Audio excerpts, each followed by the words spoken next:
Hello everybody, welcome back to Screen Stars. I'm here today to bring you my review for the 2021 crime thriller The Little Things, a film that is directed by John Lee Hancock, who's got quite a good pedigree with movies. He's done things like The Blind Side, he's done The Founder, the Michael Keaton McDonald's movie, and The Highwayman, the Netflix film from a couple of years ago that was quite good.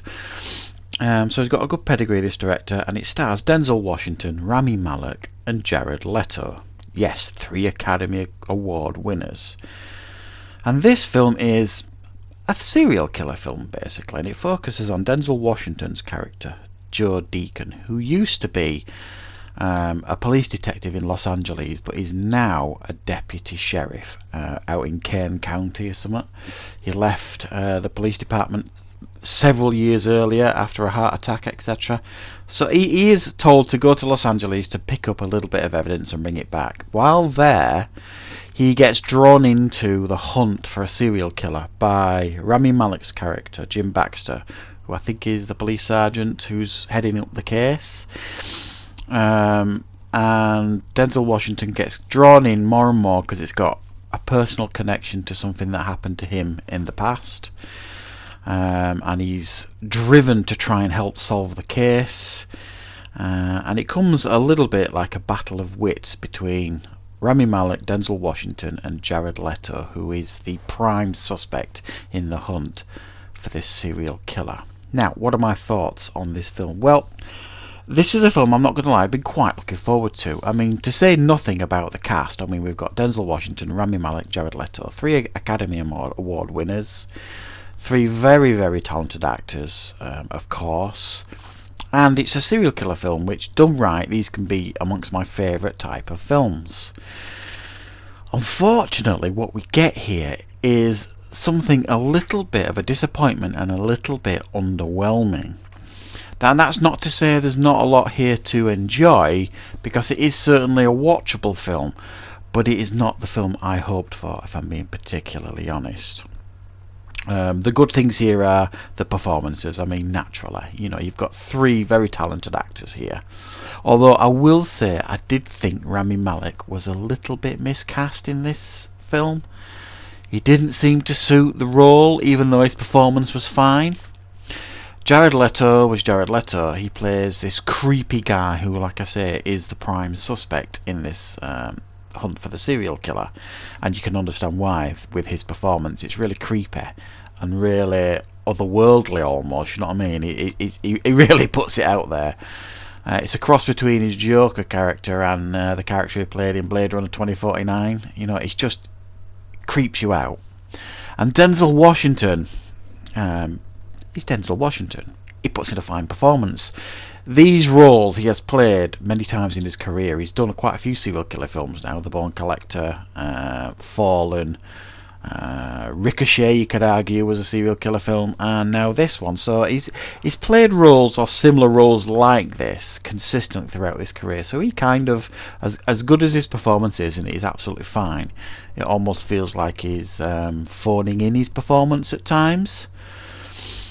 And the film itself, for many, will be too much of a slow burn. It almost feels like it never gets into second gear, this film.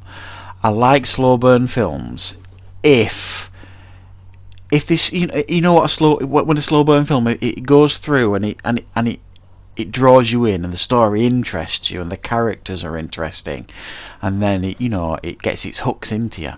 Fortunately, this one doesn't really do that. The characters aren't particularly interesting. Obviously they try and give Denzel Washington a little bit of a few layers and a bit of a backstory and things like that to make his character more interesting, but he's still quite a bland character.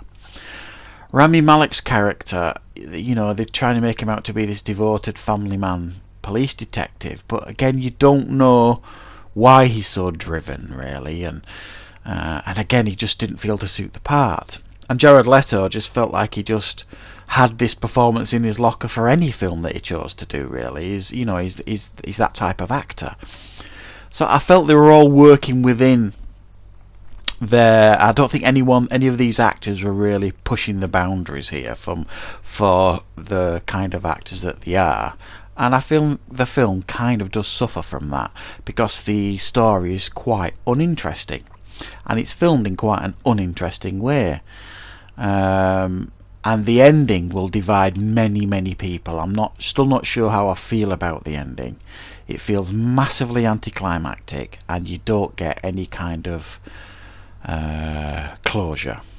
I think it's fair to say. And it leans heavily in the grey areas, this film. And it's pretty dark. I don't mind it being dark. I mean, probably the darkest serial killer film of all time is Seven, but that is undeniably a masterpiece and so watchable. And this, it's not even in the same stratosphere in regards to quality, in regards to this and Seven.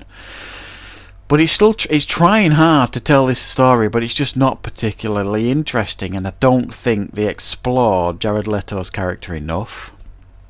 I think they left too much open in regards to, is he, isn't he, the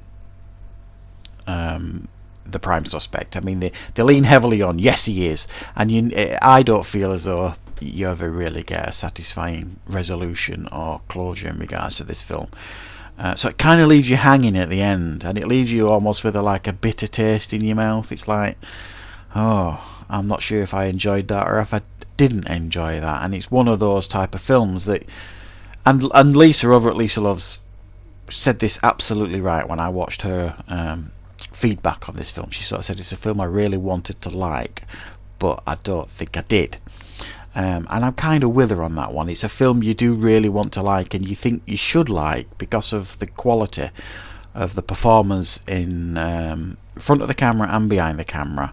But it feels a little bit like a misfire, if I'm going to be honest, and it's just not an overly interesting film.